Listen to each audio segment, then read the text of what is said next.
நம்முடைய கூட்டணி மிகப்பெரிய வெற்றியை பெறும். எடப்பாடி பழனிசாமி அவர்கள் ஒரு வார்த்தை பேசவில்லை.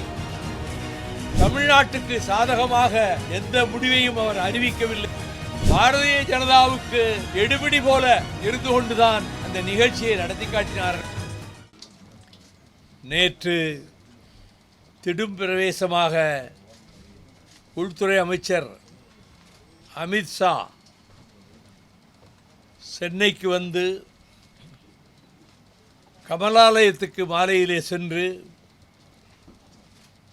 பாரதிய ஜனதா கட்சியும் அண்ணா திராவிட முன்னேற்றக் கழகமும் கூட்டு வைத்து கொண்டது என்றும்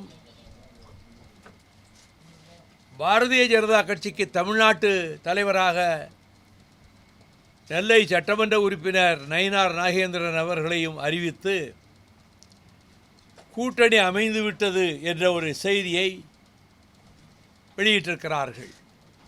ஆனால் மதிப்பிற்குரிய முன்னாள் முதல்வர் எடப்பாடி பழனிசாமி அவர்கள் எக்காரணத்தை கொண்டும் பாரதிய ஜனதாவோடு நாங்கள் உடன்பாடு வைத்துக் கொள்ள மாட்டோம் என்று அண்மையில் தான் கூறினார்.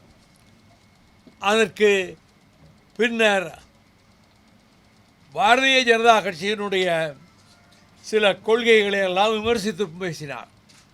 ஆனால் திடீரென்று அவர் டெல்லிக்கு சென்றதும், பிறகு சட்டமன்ற உறுப்பினர் நண்பர் செங்கோட்டையன் சென்றதும், செங்கோட்டையன் 2 முறை சென்றதும், இதற்கு பிறகு இங்கே அமித்ஷா வருவதாக திடீரென்று அறிவிப்பு வந்து கூட்டணி அரசு அமைக்கப் போகிறோம்,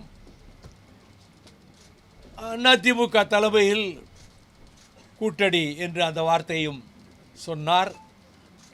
ஆனால் இந்த அறிவிப்புக்கு முன்னால் மாநில முதல்வராக இருந்த அண்ணா திராவிட முன்னேற்றக் கழகத்தினுடைய பொதுச் செயலாளர் மதிப்புக்குரிய எடப்பாடி பழனிசாமி அவர்கள் ஒரு வார்த்தை பேசவில்லை. கூட்டணி அமைகிறது அவர் தலைமையில் என்று சொன்னால் 5 நிமிடமாவது அவர் பேசி இவர்களை வரவேற்று முறைப்படி அதற்கு பிறகு பிஜேபி பேசினால் அது கூட்டணிக்கு ஆரோக்கியமானதாகவும் ஒரு உண்மையான கூட்டணி அமைவதாகவும் தெரியும்.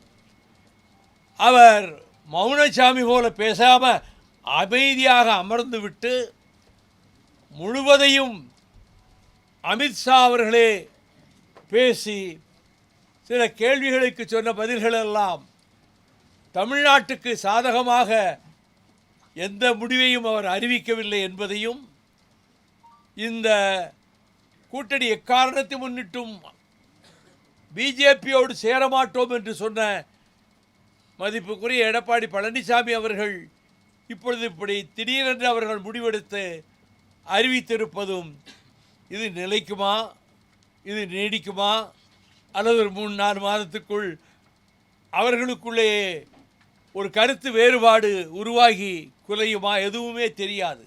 ஆனால் அவர்கள் பாரதிய ஜனதாவுக்கு எடுபிடி போல இருந்து கொண்டுதான் நேற்றைக்கு அந்த நிகழ்ச்சியை நடத்தி காட்டினார்களே தவிர அண்ணா திராவிட முன்னேற்றக் கழகத்திலே இருந்து ஒரு வார்த்தை யாரும் பேசவே இல்லை. ஆகவே இந்த கூட்டணியை பொறுத்தமட்டில் அவர்கள் கூட்டணி நீடித்தாலும் சரி, நீடிக்காவிட்டாலும் சரி, அல்லது யாராவது 1-2 கட்சிகளை இனியும் புதிதாக சேர்த்து கொண்டு அவர்கள் கூட்டணி நாங்கள் பெரிய பலமான கூட்டணி என்று சொன்னாலும், திராவிட முன்னேற்றக் கழகத்தின் தலைமையிலே இருக்கக்கூடிய நம்முடைய கூட்டணி மிகப்பெரிய வெற்றியை பெறும். இது போன்ற செய்திகளை மேலும் தெரிந்து கொள்ள எங்களது யூடியூப், ஃபேஸ்புக் மற்றும் ட்விட்டர் ஆப்களை சப்ஸ்கிரைப் செய்யவும்.